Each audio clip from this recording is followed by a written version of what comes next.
I found my daughter lying in the cold, shivering under the snow, while her husband and his family laughed by the fire as if nothing was wrong. I opened the door with my heart burning. I carried her in my arms and said 6 words that no one will forget. I am glad you are here. If you are watching this video, leave a like. Subscribe to the channel and tell me in the comments where you are listening to this story from. A story of a father who turned pain into justice. I want to know how far the truth reaches. The bus arrived at the Chicago terminal almost at 9 at night. I got off slowly, my body numb from the cold, carrying a bag with gifts and a bouquet of red roses that had already withered a little during the trip. The wind hit me full on as soon as I took the first step off the platform. I wrapped myself better in the gray scarf that Emily had knitted for me last year, the same one that said for my dad, with love. I had not seen her for a long time. Since she married Michael, our calls became shorter and less frequent. I told her I would spend the holidays alone. She replied that she had commitments with her husband's family. But that night, something inside me urged me to come without warning.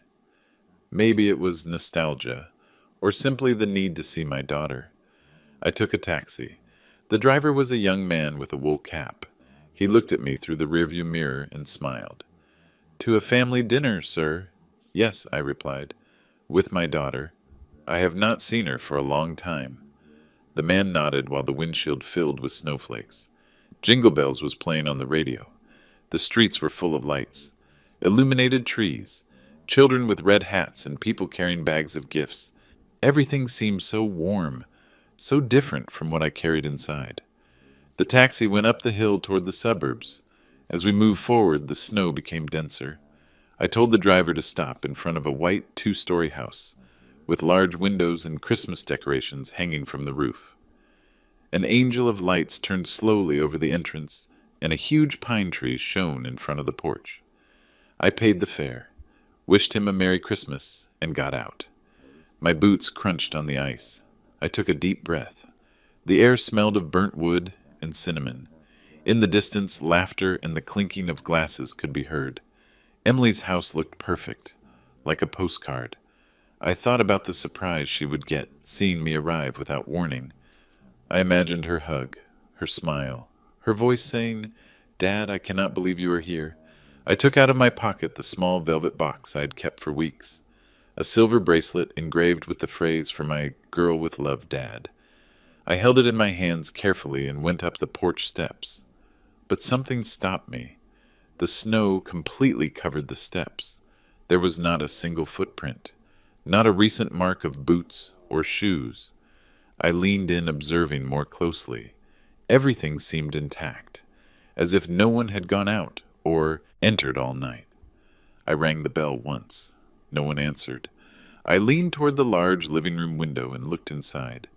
The scene was so warm it hurt. A long table covered with a red tablecloth, full of dishes, turkey, stuffing, pies, glasses of wine. The tree lights blinked softly. Around the fire were the Millers, Mr. Edward, Michael's father, with his eternal look of sufficiency, Linda, the mother, laughing while toasting with her glass, Sarah, the younger sister showing off a new dress, and Michael, my son-in-law, standing by the fireplace serving wine, kissing his mother on the cheek and telling something that made everyone laugh. Everyone was there. Everyone except Emily. I leaned against the wall, trying to distinguish her figure. She was not at the table, not in the kitchen, not by the tree. I took a few steps toward the side of the house, calling her in a low voice. "Emily?" The wind blew hard, lifting the snow from the ground. I walked along the side garden until I reached the small backyard. The porch lamp flickered, and under its yellow light I saw something that froze my soul. A gray wool sweater hanging on the wooden chair. The same sweater I gave her last winter. It was soaked, hardened by the ice. My heart began to beat strongly. I bent down. I touched the garment. It was completely frozen. I felt a bad feeling rise in my chest. "Emily?" I whispered with a broken voice. No one answered, only the sound of the wind and the fire crackling inside the house. I took a few more steps toward the garden. The snow reached almost to my ankle. In the corner near the old swing she had painted, white herself, I heard a slight noise, like something falling. I took out my phone and turned on the flashlight, and then I saw her. A hunched figure covered in snow, sitting on the porch bench, arms around her knees, head down, tangled hair covering half her face. Emily! I screamed and ran toward her. Her lips were purple, her skin white as paper. She barely looked up. Her cloudy eyes recognized me. "Dad," she whispered, and her body collapsed on me. I took her in my arms. She was so light, so cold that I felt afraid of breaking her. I took off my coat and wrapped her clumsily. Her breathing was weak, barely a thread.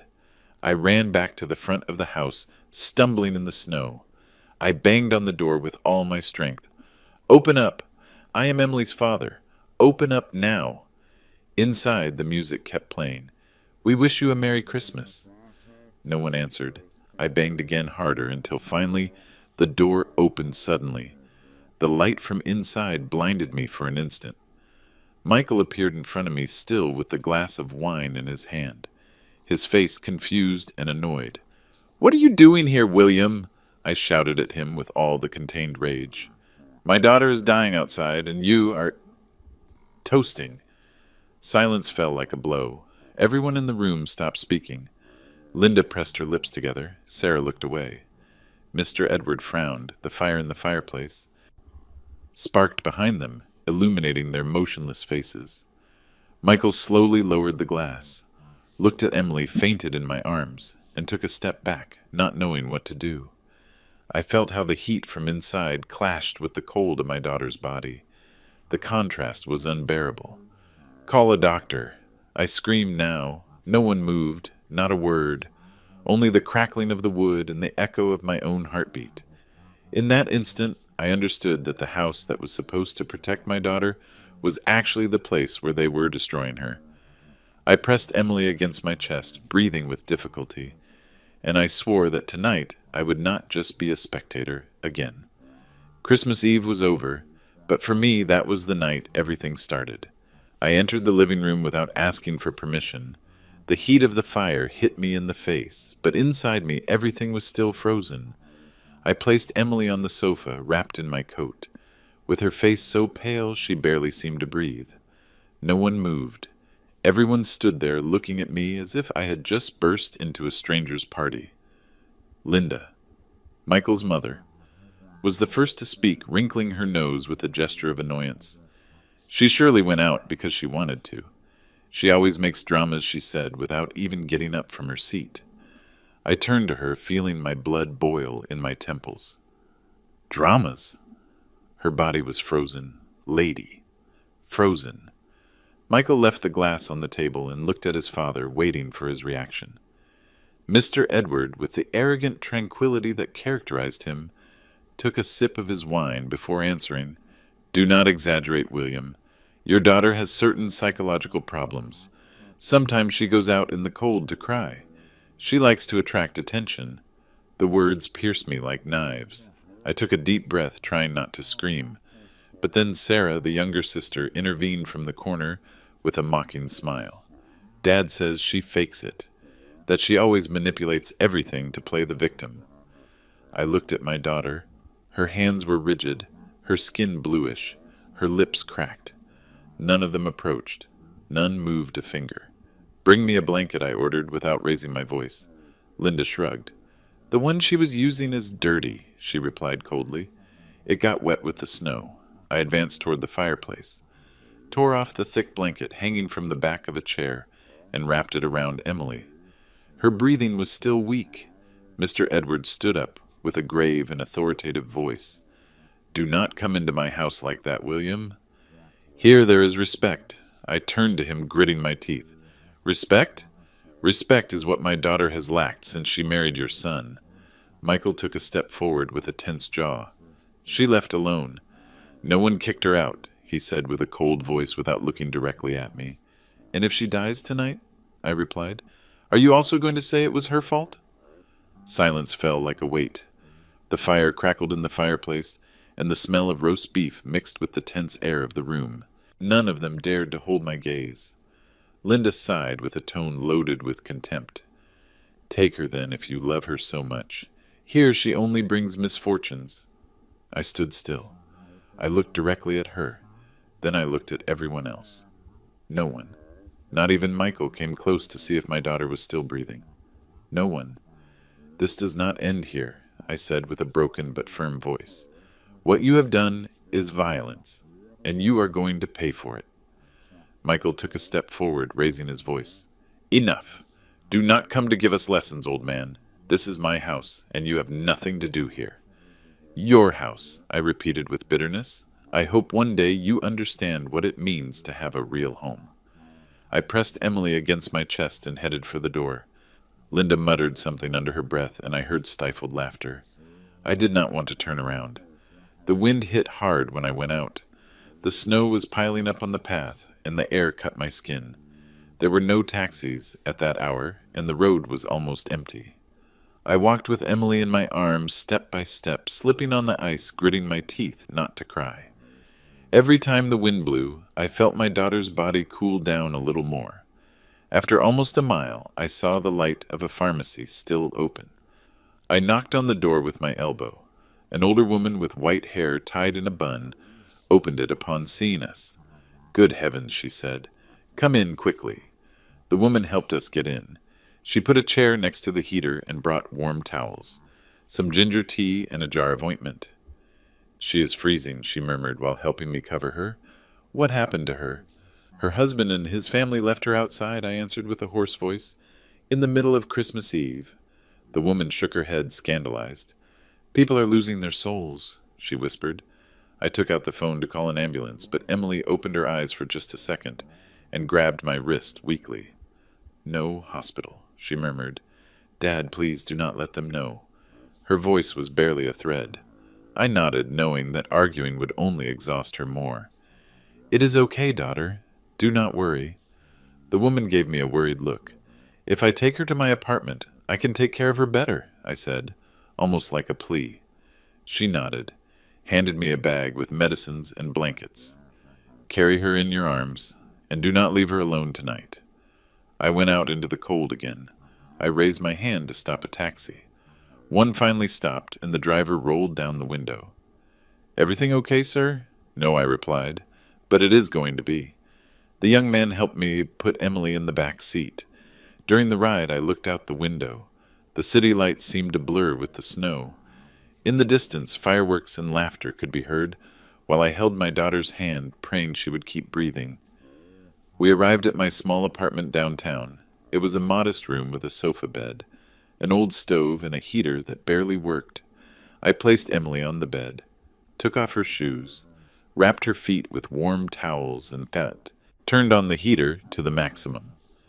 The silence was absolute, only broken by the hum of the device and the tapping of the wind against the windows. I prepared hot water with ginger and honey, and when I returned, her breathing was more regular. Then the phone rang. I looked at it. It was Michael. I hesitated a few seconds before answering. "What do you want?" I asked, not hiding my tone. His voice sounded cold, distant, full of contempt. "Do not interfere in my marriage again, William. You do not understand how things are?" "How things are?" I interrupted him. "Leaving your wife to die of cold while you toast with your parents?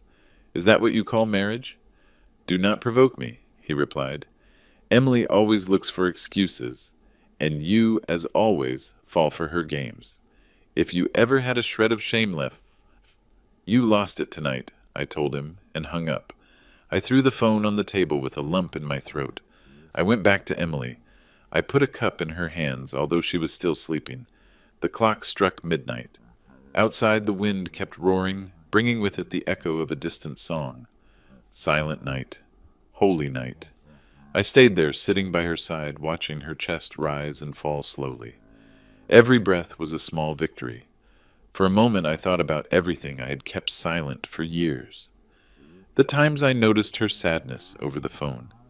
The tears she hid when she said, "I am fine, Dad." I always thought that love and time would cure anything. How naive I was. That night I understood everything. It was not a simple family problem, nor a misunderstanding. What they had done was cruelty, and no one, absolutely no one, was going to go unpunished. I squeezed my daughter's hand with a calm that only contained rage gives. The snow kept falling out there, covering the streets like a silent cloak. Inside the apartment, the clock struck 12:30. That was the first Christmas Eve in years that I did not pray. Not a single word came out. I only had one certainty. What had started as a surprise visit from a father to his daughter had turned into the beginning of a war. A war that, although I did not know how I planned to fight until the end. I did not sleep that night. I sat next to the bed, watching the reflection of the heater dance on the walls. The wind whistled between the cracks of the window, making the glass vibrate. Outside, the city slept under a thick layer of snow, but inside the apartment, only my daughter's irregular sighs could be heard. Emily had a fever. Her forehead was soaked in sweat, and every now and then she mumbled meaningless words. I changed the damp cloth, wiped her face with a warm towel, and replaced the ginger tea with mint infusion. I saw her so fragile, so far from the strong woman she used to be, that I felt a pang of guilt. It was almost 3 a.m. when she opened her eyes. She looked at me with a mixture of bewilderment and tenderness. "Dad, have you not slept?" she whispered. I shook my head. "I am here. Rest, daughter."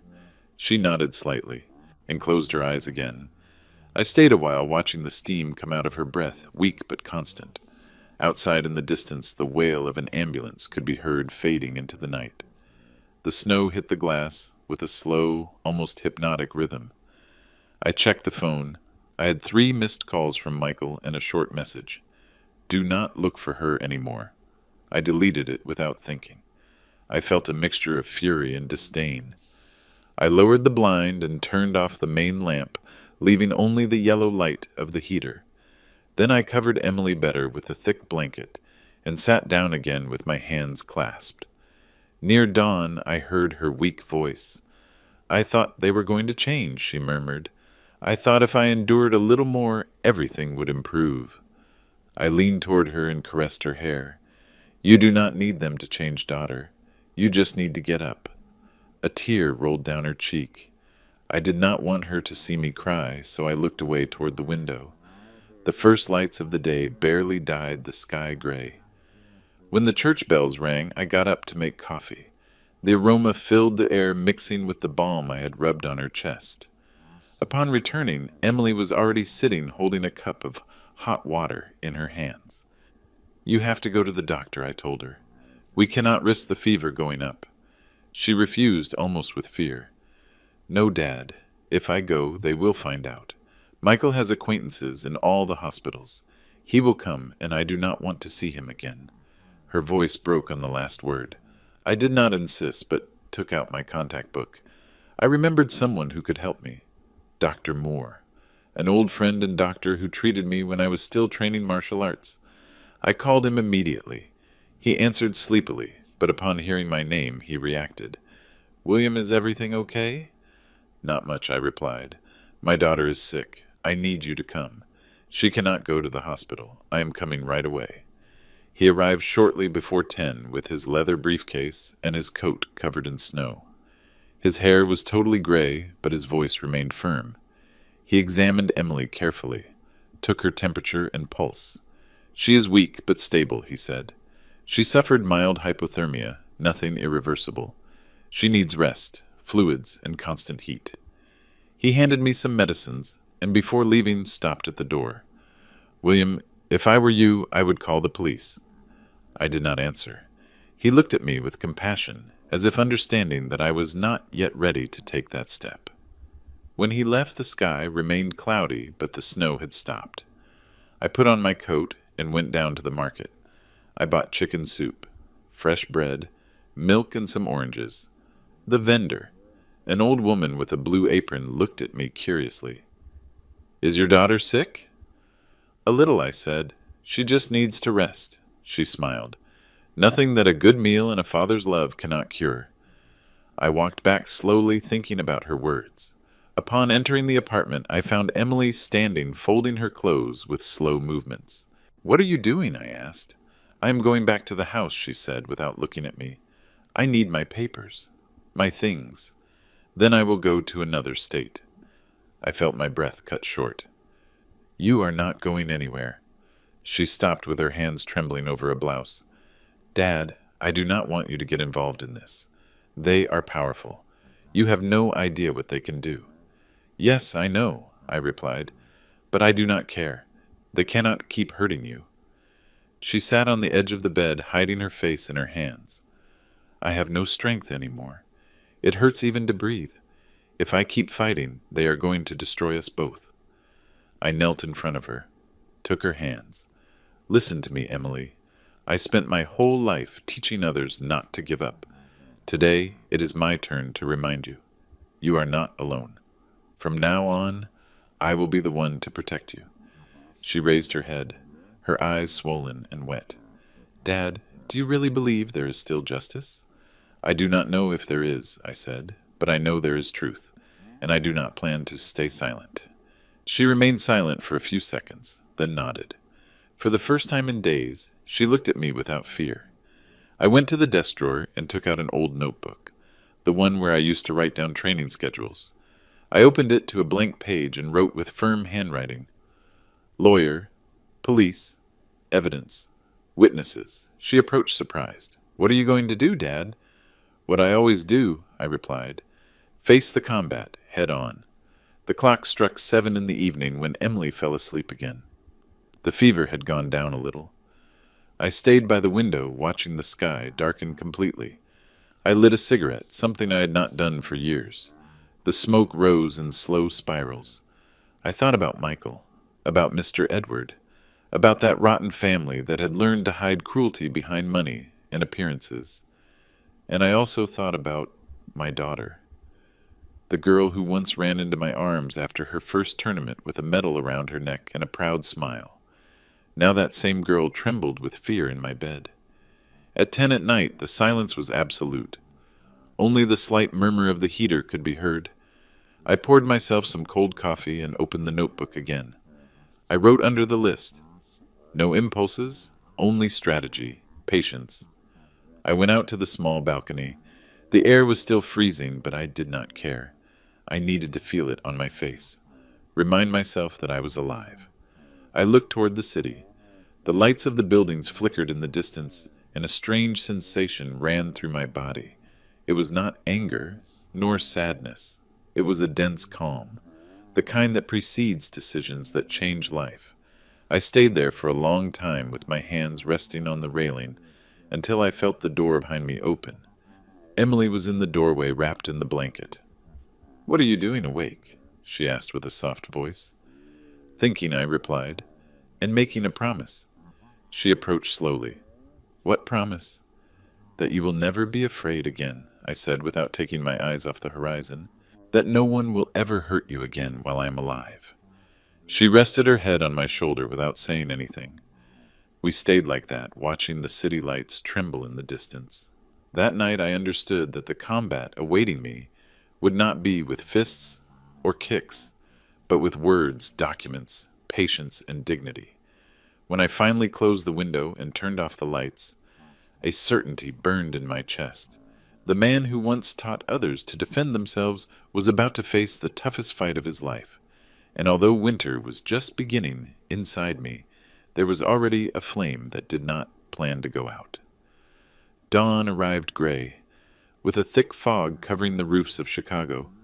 I had spent the whole night turning over the same thing: the rage, the helplessness, Emily's fear, the silence of the guilty. By that time I had no doubts. I could not keep waiting for life to fix itself. If I stayed still, they would win again. I put on my thickest jacket and left early for the police precinct.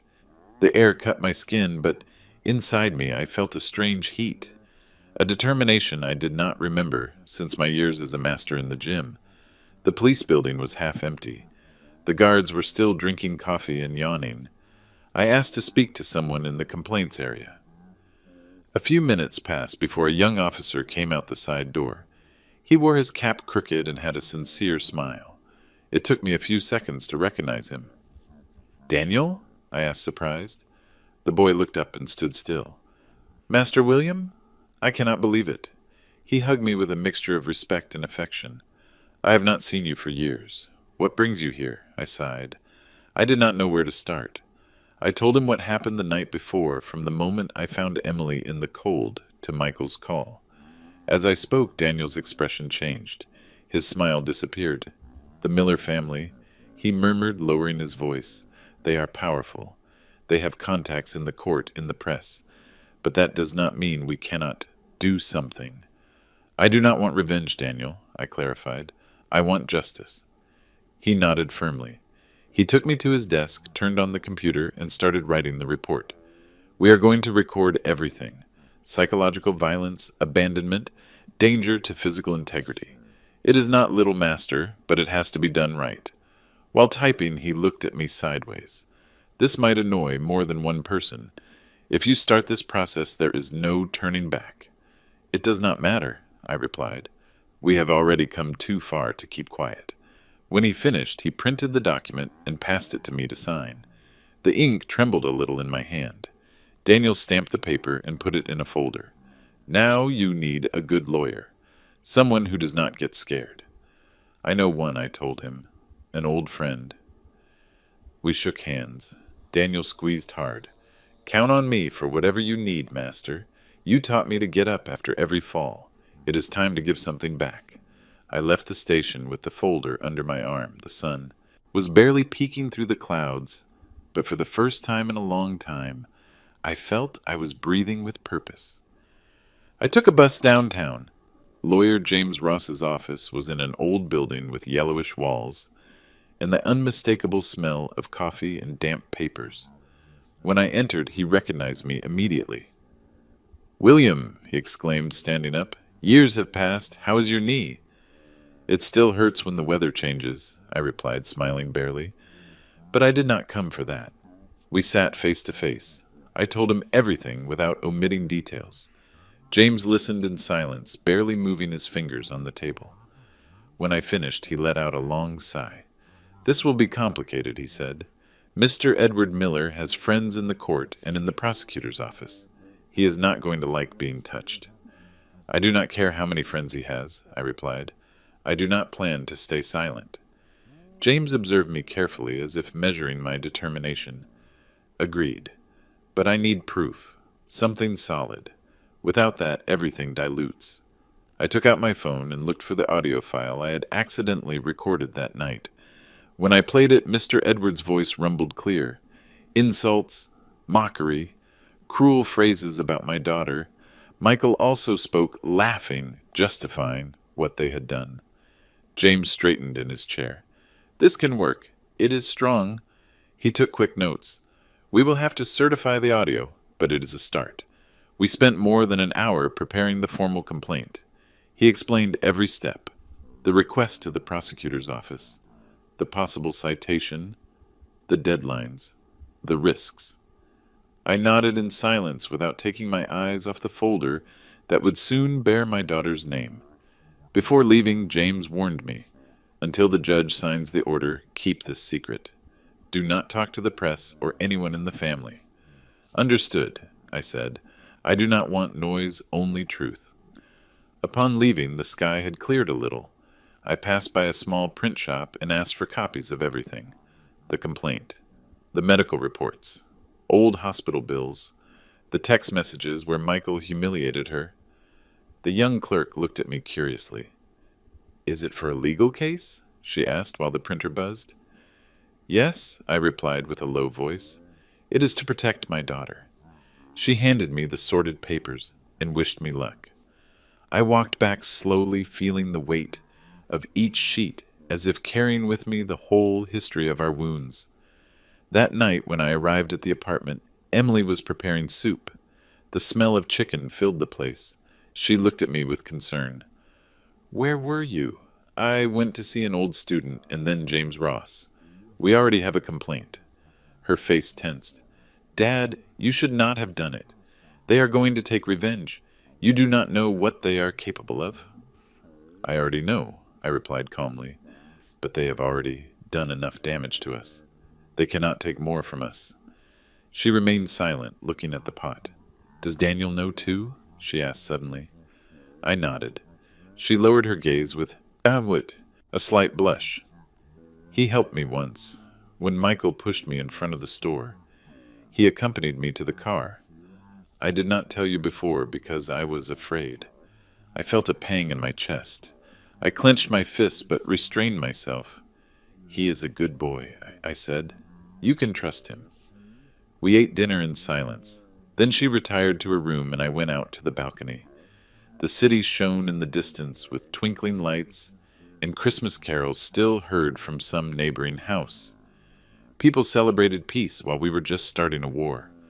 I went into the room and opened the closet. There, kept for years, was my martial arts instructor certificate framed in old wood. I took it in my hands. I remembered all the times I taught my students that strength is not measured in blows, but in the discipline of staying on your feet. I placed the diploma on the table next to the newly signed complaint. Two different symbols, but both spoke of the same thing: honor and courage. I lit a candle more out of habit than faith. Its weak flame trembled in front of the papers. For you, daughter, I murmured, I will not stop until they know what they did. The clock struck midnight. Outside, the distant barking of a dog and the rumor of some car could be heard. Inside, Emily slept, and her breathing was a reminder of why I was doing all this. The next morning, the smell of freshly made coffee filled the apartment. I prepared 2 cups and knocked on her door. Wake up, daughter. Today we are going to court. Emily opened her eyes confused. What? So soon? There is no time to lose. The sooner we take the step, the better. She sat on the bed with a pale face. Dad, I do not want to see them. I cannot. I approached and took her hands. In the ring, the strongest does not win, but the one who dares to step up first. Today we are going to step up together. Emily took a deep breath and nodded. She put on her coat, gathered her hair, and followed me. On the way, the bus crossed the main square, where some children were playing, throwing snowballs. I watched them from the window. I remembered my daughter when she was their age, laughing free before knowing fear. Now I had her by my side again, more fragile, but also braver. When we got off in front of the court, the wind blew hard again. I looked at Emily. In her eyes, tired but firm, I saw a flash I recognized. The same look I had when stepping onto the mat before a match. Ready? I asked. She nodded. And as we climbed the stairs of the gray building, I understood that the real battle was just beginning. Not in the body, but in the soul. And this time I did not plan to lose. Dawn was gray, without color. A thick fog covered the city like a damp sheet. The sky looked like lead, and the streets were silent, as if the whole city was holding its breath. I prepared coffee and served it in 2 cups. I put 2 sugar cubes in mine and let the steam rise slowly, filling the small apartment with that familiar smell that for an instant made me feel calm when the pet stove the oatmeal bubbled. I served a plate and put it in front of Emily. Eat something, daughter. You need strength. She nodded without looking at me. She had deep, dark circles and dry lips. She wore a brown sweater and the wool scarf I'd given her myself. Her hands trembled when she took the spoon. You just have to tell the truth, I told her, resting my hand on hers. No more, no less. I will be by your side. She nodded again in silence. When we came down from the building, the cold air hit our faces. In front of the entrance, Daniel was already waiting for us.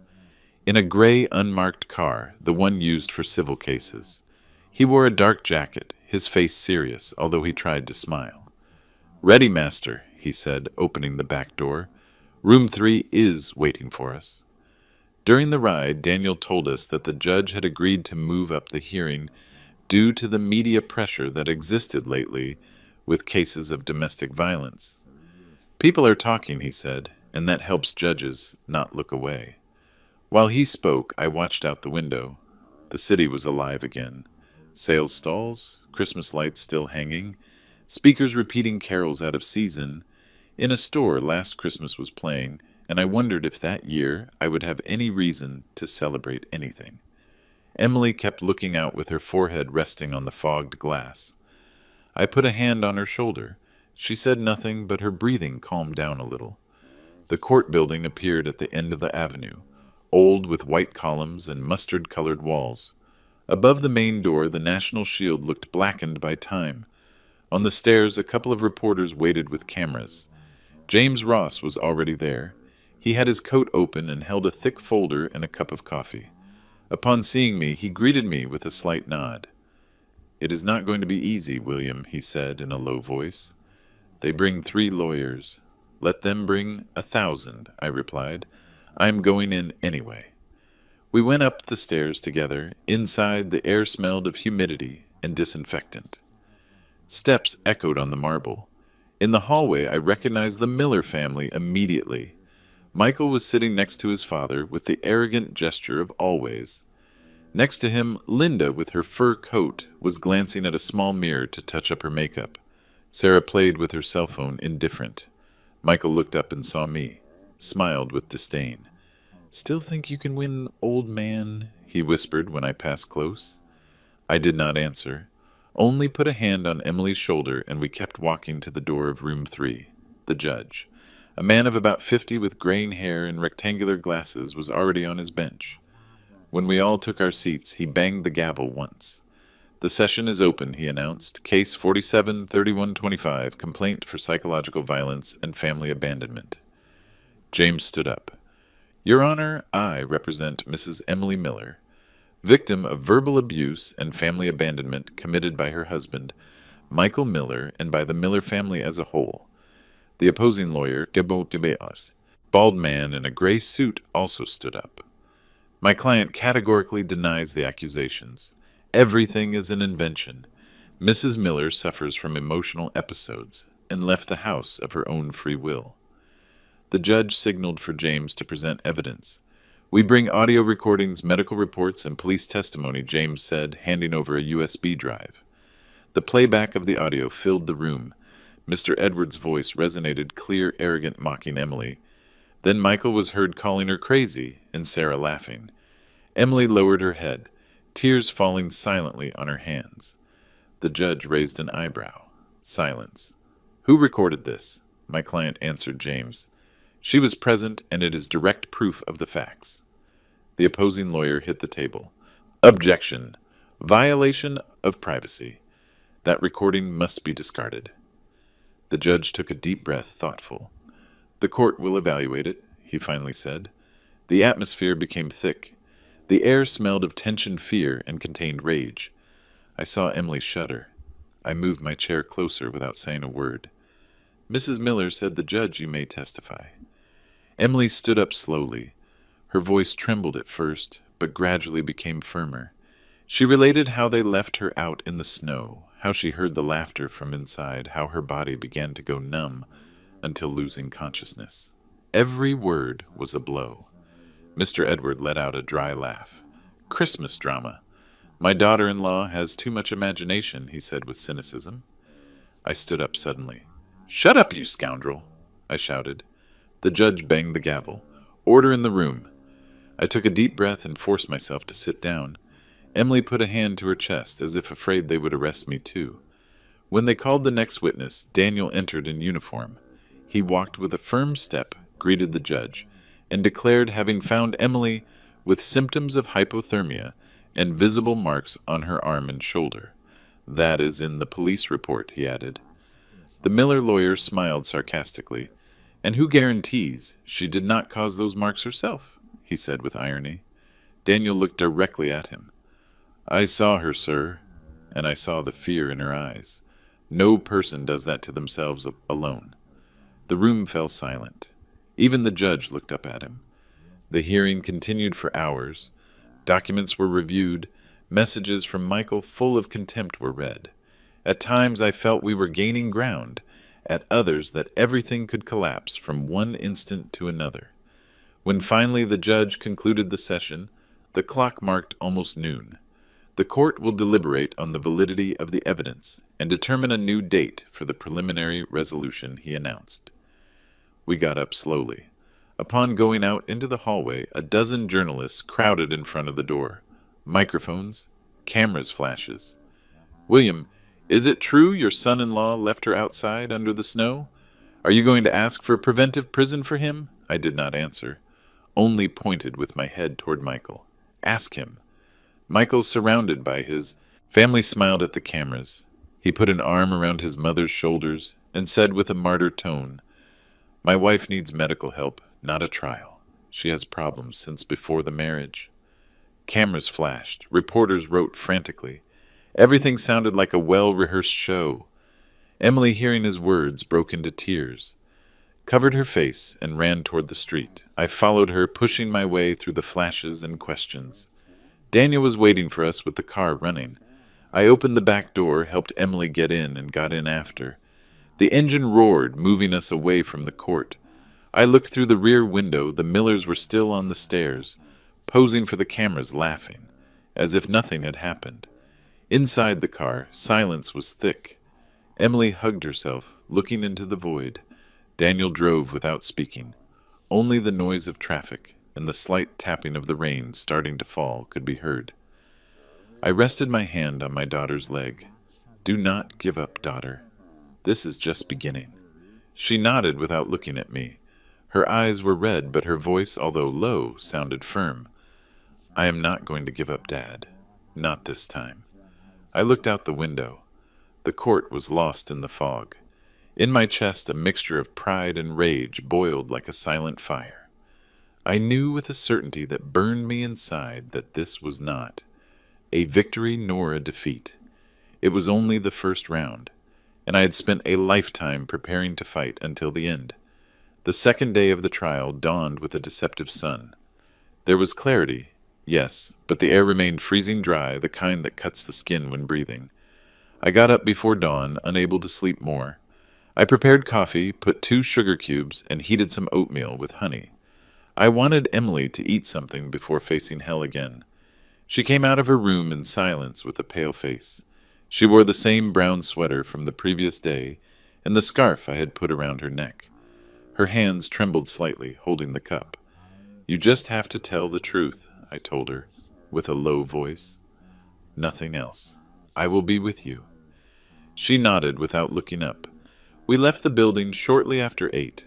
The street smelled of freshly baked bread, but the wind was icy.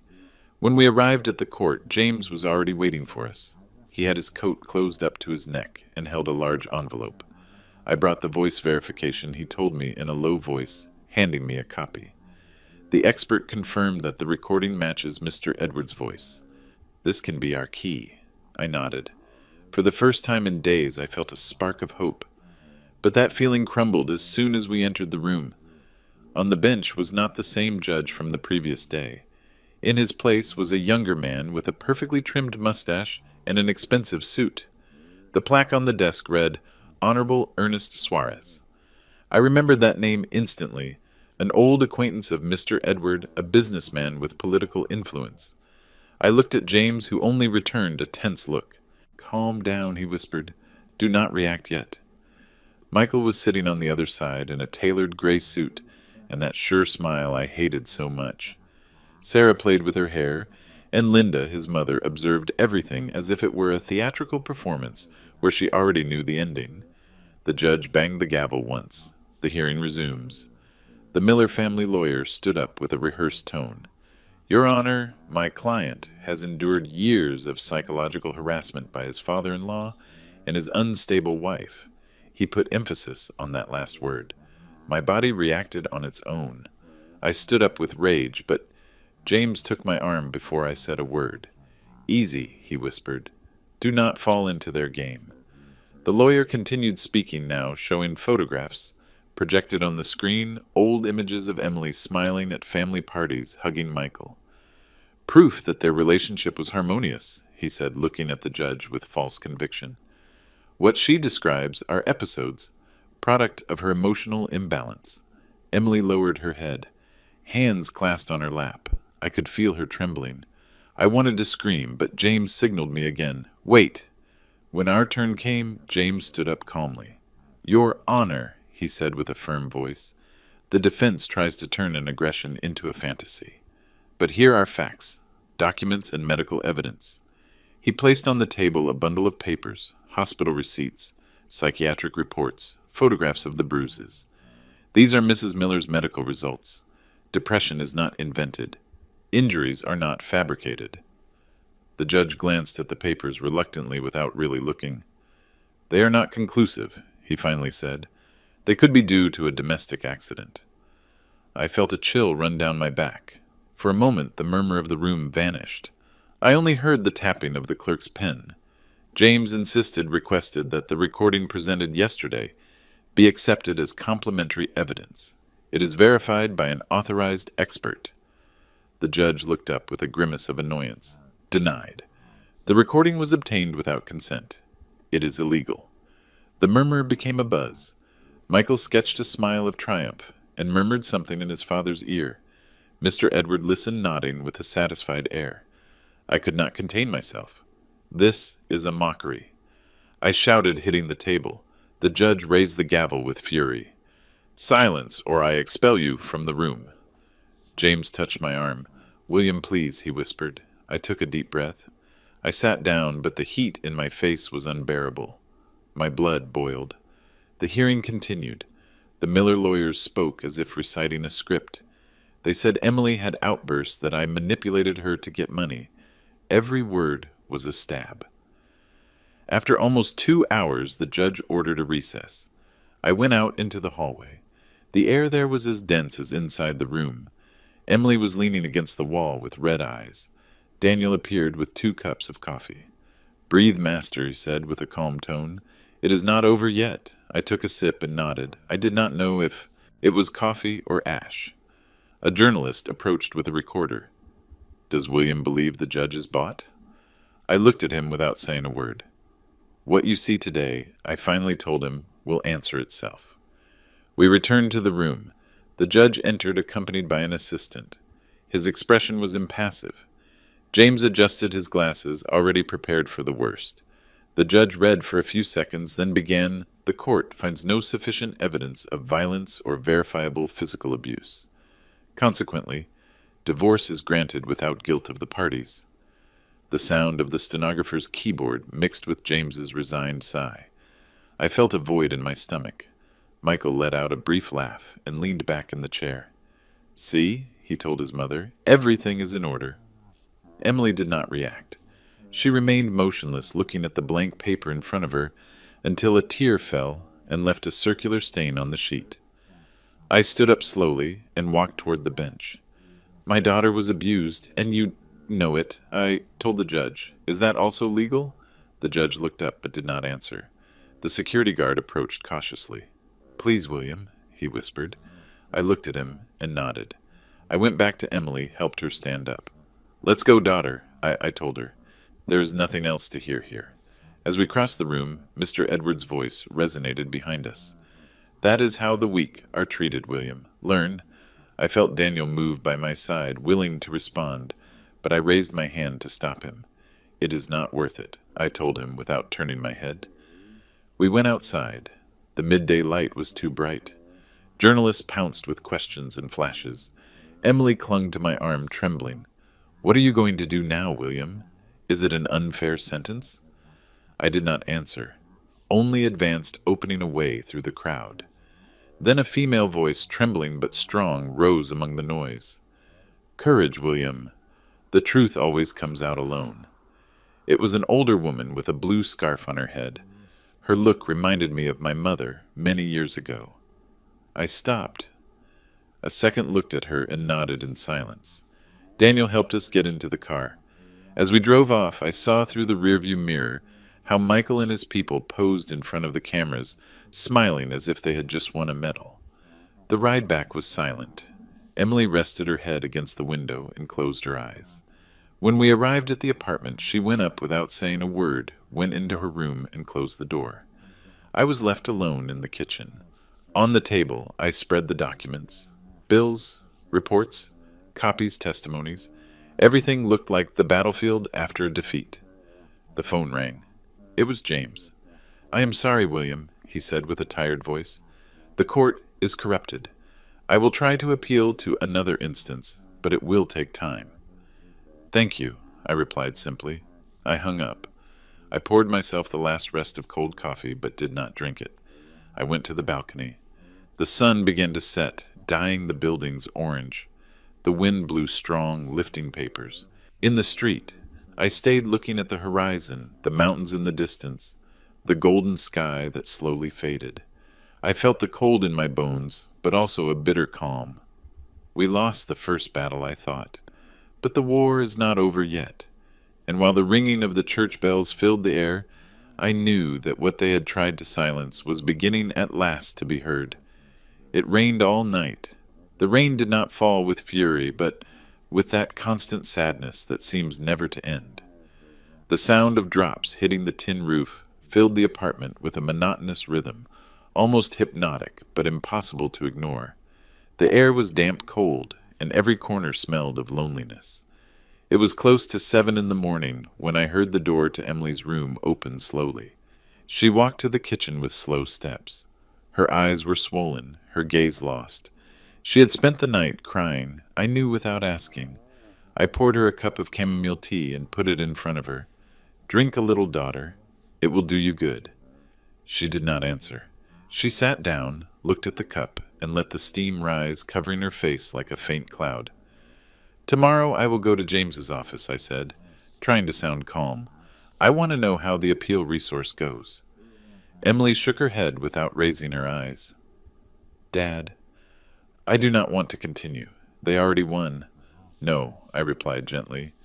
They only won a battle, not the war. Silence returned. Outside, the sound of the rain increased heavier, as if the sky wanted to accompany us in grief. I went to the balcony and observed the street. Puddles reflected car lights, poles flickered, and people walked fast, huddled under umbrellas. Everything moved except us. Suddenly a sharp knock on the door made me turn.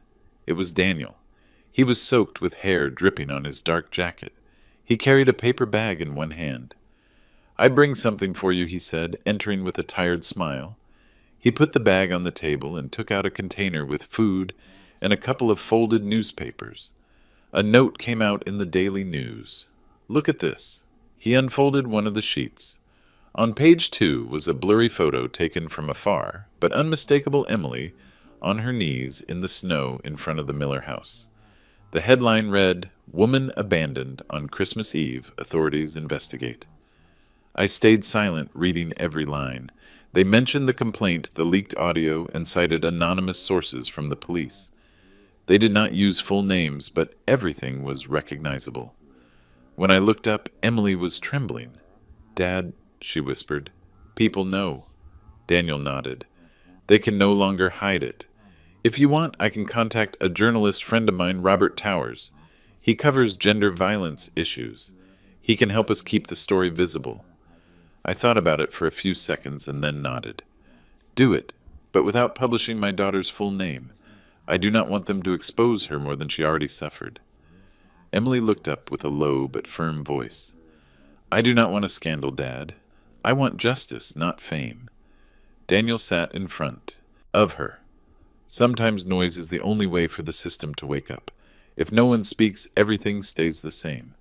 She lowered her eyes without responding, but I noticed she did not reject it.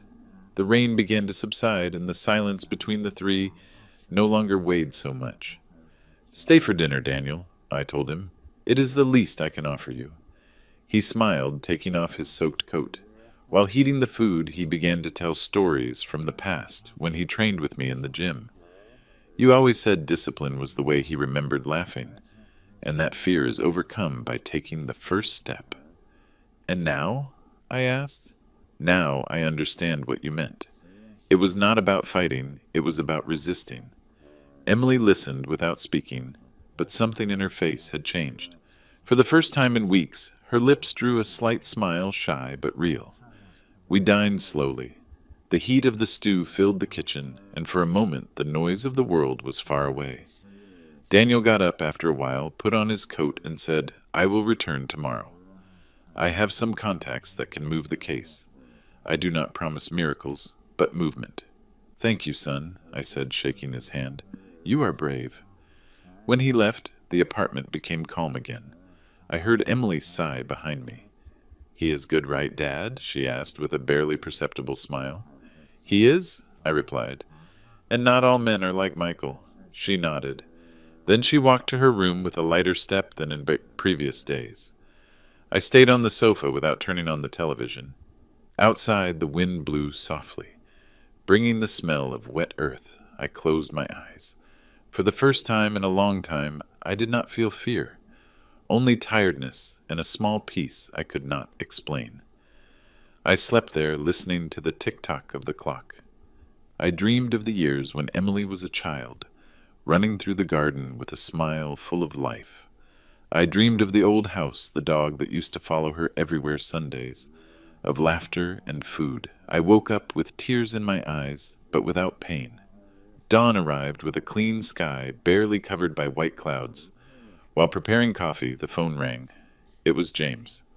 "William, I have news. The case is moving. Media pressure is taking effect. Maybe we have a second hearing." My heart jumped. "When?" "Not yet a date, but it will be soon. We will need new evidence, something that links Michael directly to the injuries and abandonment."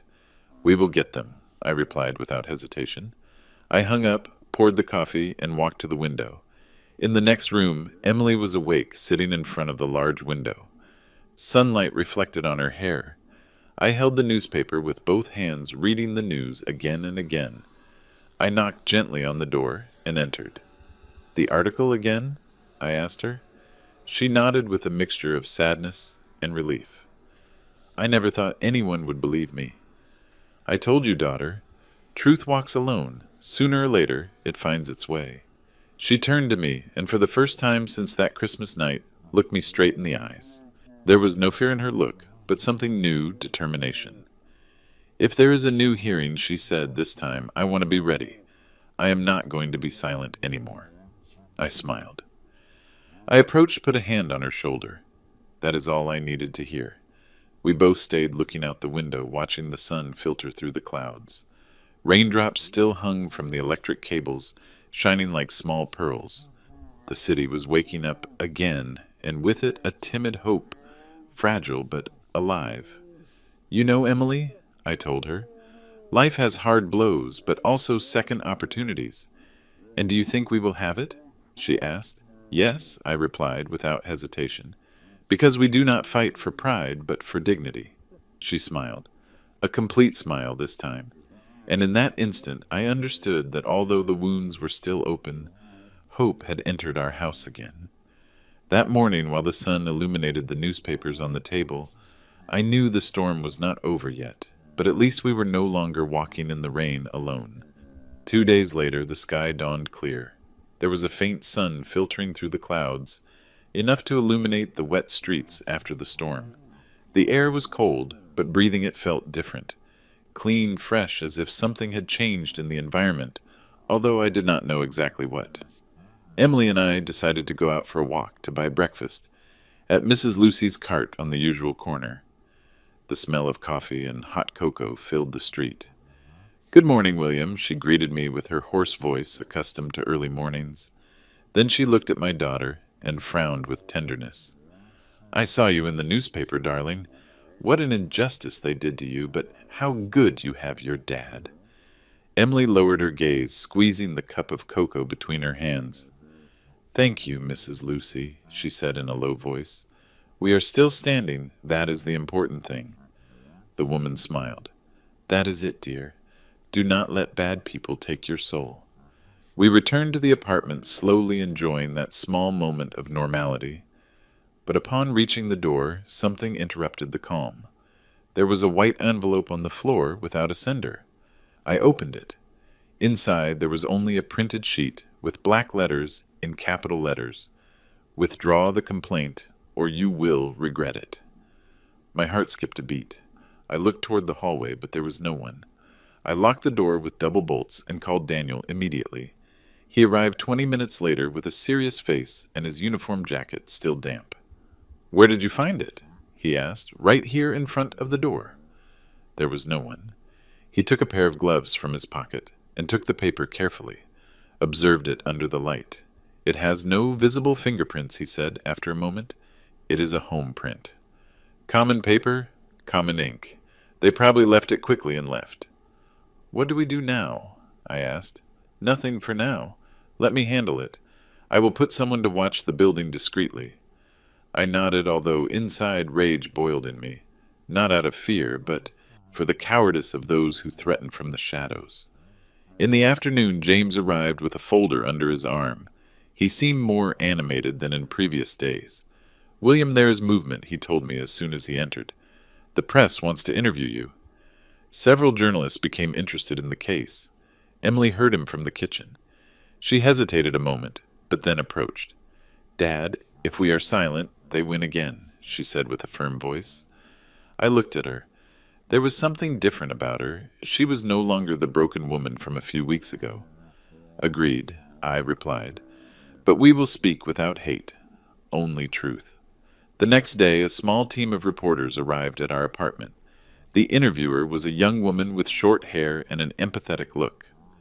They brought cameras, lights, and a microphone with the logo of a national channel. I tidied up the room, opened the curtains to let in the light. I put on a white shirt and helped Emily sit next to me. She trembled a little but breathed deeply. When they turned on the cameras, the journalist asked me the first question, William, what did you feel seeing your daughter in that situation? I thought about answering with rage, but words came out differently. I felt shame for others, I said.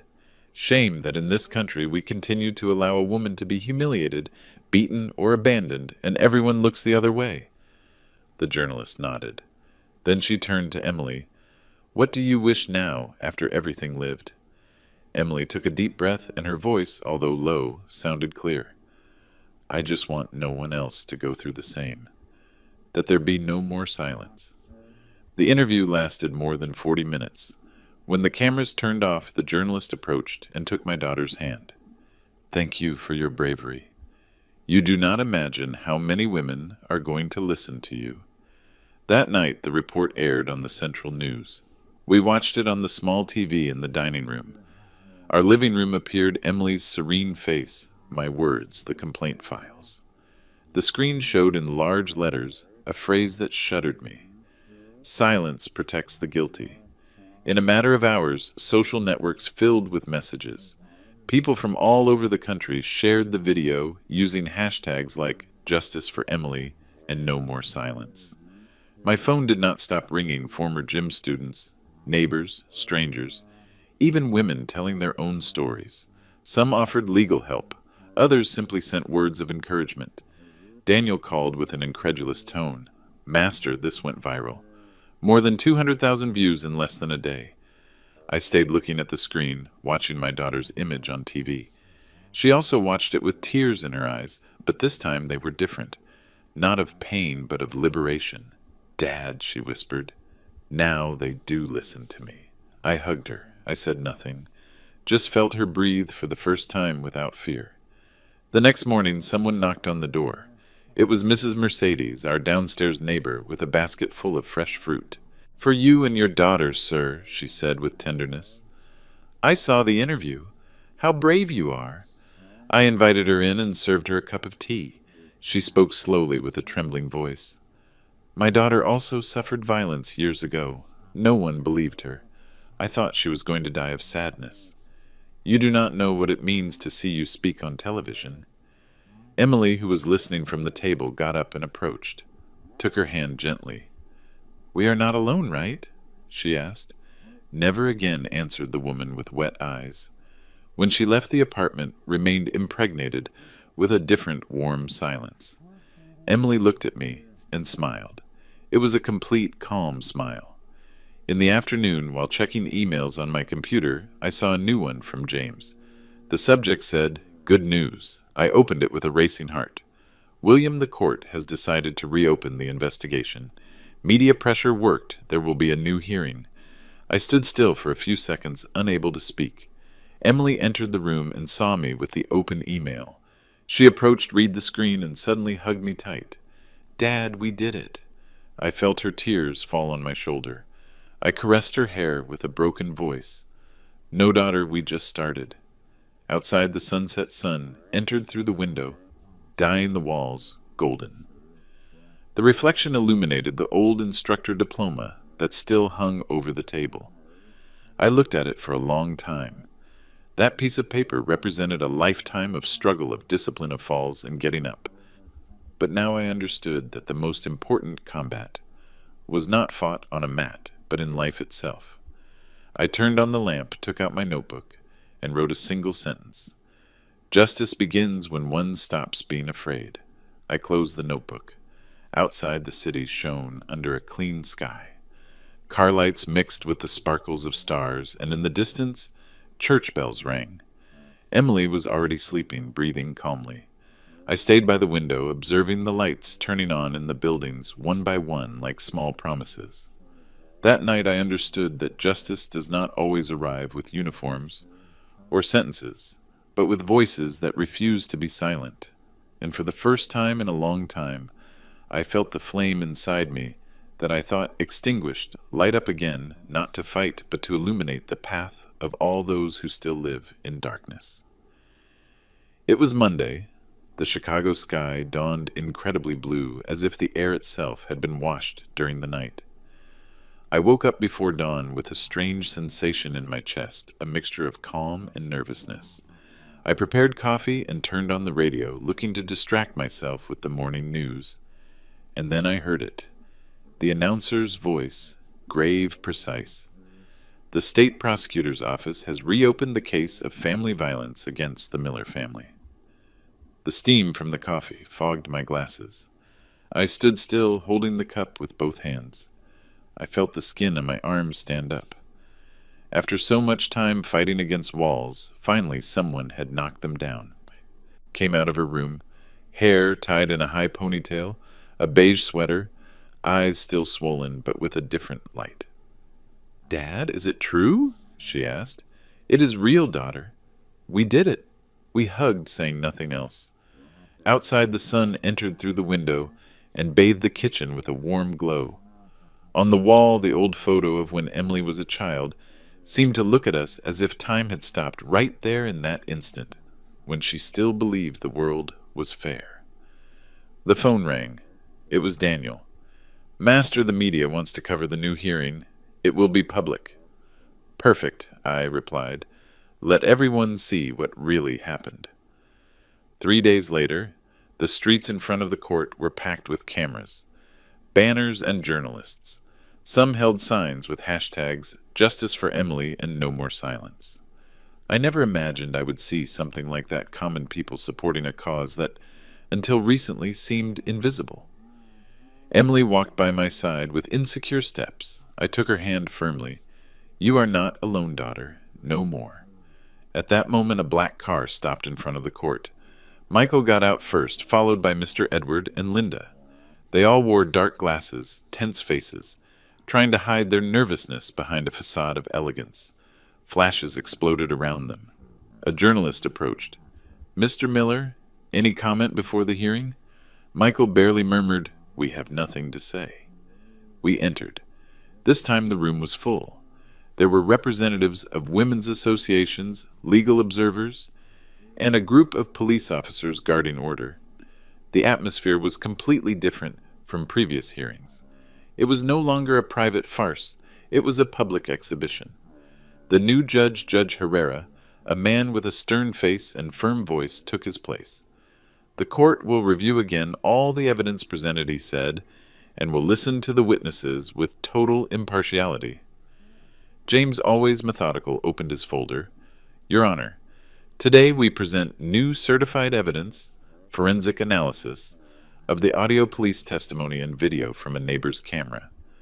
The judge nodded. On the screen in front of the bench, the video began to play. The images were clear. Emily on her knees under the snow in front of the closed door of that house, her body, trembling arms crossed over her chest. The silence that fell in the room was absolute. No one breathed. The judge stopped. The video looked at Michael. "Can you explain why your wife was outside that night?" Michael swallowed saliva. "It was a misunderstanding. We argued and she went out of her own free will." Mr. Edward intervened with an arrogant tone. "My son only tried to calm her down." There was no bad intention. The judge interrupted him coldly. Below freezing? Without a coat? And you inside the house with the heating on? The murmur of the public became a swell. Some women in the back rows began to cry. Linda Michael's mother tried to speak. She has always been very dramatic, Judge. Sometimes she exaggerates silence, or I remove her from the room ordered. The judge hitting the gavel hard. Michael lowered his head. Sweat ran down his forehead. Emily observed him in silence, without resentment, but with a dignity that broke my soul. James continued with the witnesses. First Daniel spoke, relating what he saw that night, and the reports he wrote himself. Then Mrs. Lucy, the hot dog vendor, told how she had found Emily days later, pale, trembling, without strength or money to eat. Finally, Dr. Moore explained the injuries, hypothermia, and signs of psychological trauma. When James finished, the whole room remained silent. The judge reviewed the sheets one by one without looking up. After 2 hours of interrogations, he declared a recess. We went out into the hallway. The press was waiting for us. A young reporter approached me, microphone in hand. William, after so many months, what do you feel seeing this moment? I looked around the cameras, the expectant faces, the common people watching from the windows. I feel, I said slowly, that today fear changed sides. Emily looked at me and nodded. There was truth in those words. Upon returning to the room, the atmosphere was tense. Michael did not look up. Mr. Edward murmured something to his lawyer. The judge asked for silence. The court has deliberated, he announced. Everyone stood up. After reviewing the evidence and testimonies, Rodrigo Miller and his father, Edward Miller, are declared guilty of psychological violence and aggravated abandonment. Restraining order and reparation of damages in favor of Mrs. Emily Miller are dictated. The sound of the gavel resonated like thunder. Emily let out a broken sigh, then tears began to roll down her face. Michael stood petrified. Mr. Edward tried to get up, screaming that everything was a conspiracy, but the agents approached and forced him to sit down. Linda cried in silence, holding a crumpled handkerchief. And then something unexpected happened. From the back of the room, applause was heard. A woman, the same one who had cried during the video, got up from her seat and began to applaud loudly. Then another and another. In seconds, the whole room joined. It was not celebration, it was catharsis. It was justice. The judge did not intervene, simply let that sound fill the space.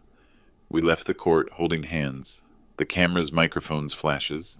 Everything was a storm of noise and light, but inside me there was silence, a deep, peaceful silence. An old woman approached me among the crowd. Thank you, William, she told me, squeezing my hands hard. You spoke for all of us. I did not know what to answer. I just nodded and hugged her. The sky was clean, without a cloud. Emily looked up, smiled slightly, and said, Finally, I can breathe. Daniel approached holding a folded document. Master, he told me, smiling, here is the official confirmation. Justice was served. I took the paper carefully. My hands trembled. I looked at it and felt a peace I had never known. Thank you, son, I replied.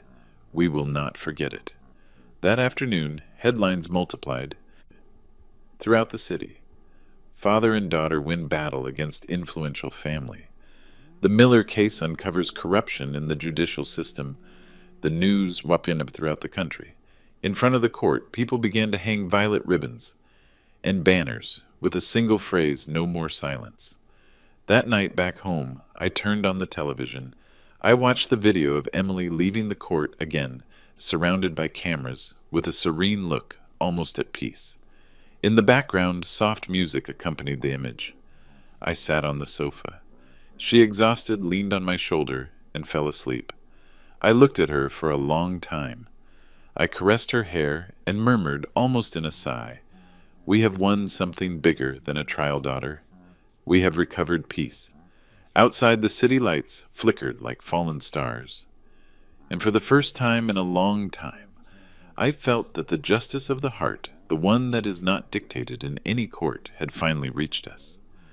3 months later, spring returned to Chicago. The trees bloomed along the avenues, covering the ground with a colorful carpet that crunched under people's steps. Winter, with its silence and pain, seemed already a distant memory. Our small apartment had also changed. There was more light, more color. I bought a couple of pots with plants and placed them by the window. I moved the dining table so the morning light entered directly, while we drank coffee.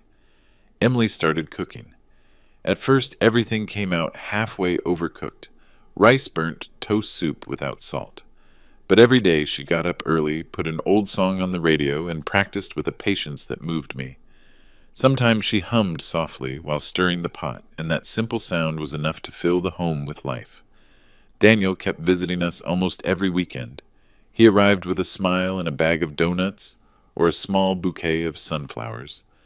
The two sat at the table, chatting and laughing about simple things, movies, recipes, work. I stayed aside, reading the newspaper, pretending not to listen, although in reality I could not stop smiling.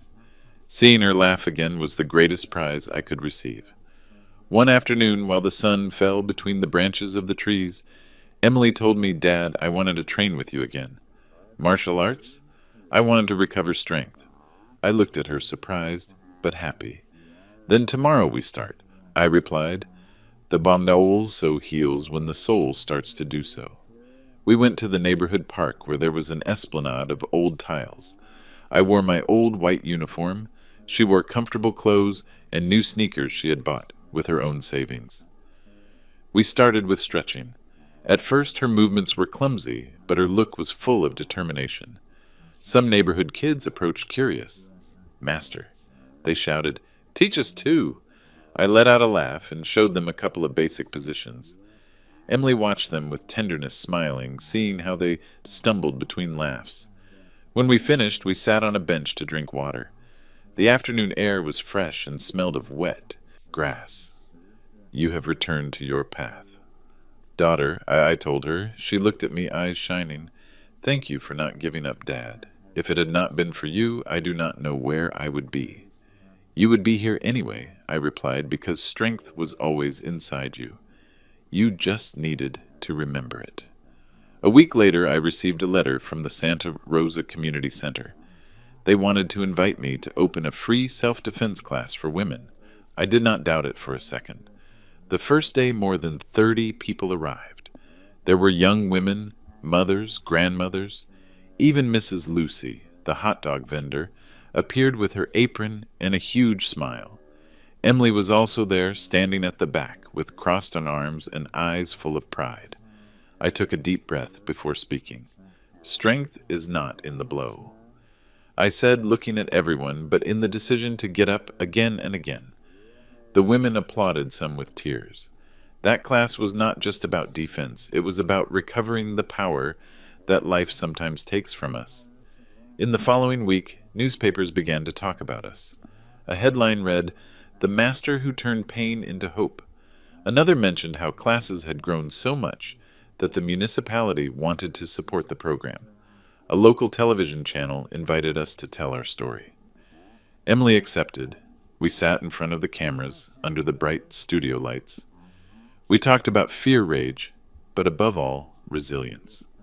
There was no hate in our words, only gratitude for having survived. We learned, I said at the end, that forgiving does not mean forgetting. It means deciding that the past no longer rules us. The interview aired that same night. The next day, the community center filled with messages from women all over the country. Some told that listening to Emily, they had decided to report. Others that they simply felt less alone. That afternoon, when we returned home, Daniel took Emily. I stayed in the backyard while they entered. The sun hid behind the buildings, dyeing the sky orange. I stayed watching the golden light reflect on my completely gray hair. I turned on the kettle, prepared a cup of tea, and opened my old notebook. I wrote slowly with a trembling hand, "Today, finally, my heart is at peace." I closed the notebook and went out to the balcony. The air smelled of flowers and wet earth. Then I heard Emily's voice from inside. "Dad, come, look at this." I went out. In the sky, the first fireworks of Easter Sunday were beginning to explode. Red, gold, violet illuminated the whole city. Emily was wrapped in a blanket, eyes fixed on the lights. I sat next to her on the balcony's wooden bench. A few minutes later, Daniel arrived with a box of cupcakes and a bottle of cider. "I thought you would want to celebrate," he said, smiling. We poured 3 glasses and toasted in silence, watching fireworks fall in a cascade over the dark sky. Emily laughed with that laugh I had not heard for months. "I never thought that after so much cold there would be such a beautiful day." "Winter does not last forever, daughter," I replied. "Spring always arrives, even if late." We stayed silent for a while, looking at the horizon. The firework lights reflected in her eyes, and her hair moved gently with the wind. "Dad," she said suddenly with a trembling voice, "thank you for not letting me fall. Daughter, you were the one who got up. I only accompanied you." She rested her head on my shoulder. I closed my eyes. Time seemed to stop. The noise of the city faded, and only the sound of our breaths remained calm, synchronized. A last firework exploded in the sky, leaving a bright trail. Emily looked up, smiling. "Make a wish, Dad." I smiled and closed my eyes. It already came true. We stayed there under the starry sky while the city lights flickered like fireflies. For the first time in many years, I did not think about the past or the struggle, only the present. In that simple and perfect instant, the spring wind blew softly, bringing the distant echo of church bells. I looked at my daughter, her face illuminated by the moonlight, and understood that true justice was not in the courts, nor in the headlines, but in being able to look at those we love and know they are safe. I rested my head against the back of the chair and took a deep breath. The dawn of healing had arrived, and in the middle of that serene silence, with a light heart, I knew that this story, ours, no longer spoke of pain but of love. Because in the end, a father's love can change destiny. When I look back and remember everything we lived, I understand that this story is not only about pain, but about resistance and faith. I learned that a father can fall 1,000 times, but never stops getting up for his daughter. That true love is not demonstrated with words, but with actions, even when the whole world seems to be against you. Today, I want to tell you something from the heart. Never stay silent before injustice. Silence only protects the guilty. Sometimes life takes us to the limit, but there, right where there seems to be no way out, God puts the strength to continue. If you were in my place, seeing your daughter suffer while others mock, what would you have done? Would you have had the courage to face everything, or would you have lowered your head? Tell me in the comments. I want to read every opinion. I want to hear your voice, because every story of yours also matters. And remember, God always blesses those who fight from the heart.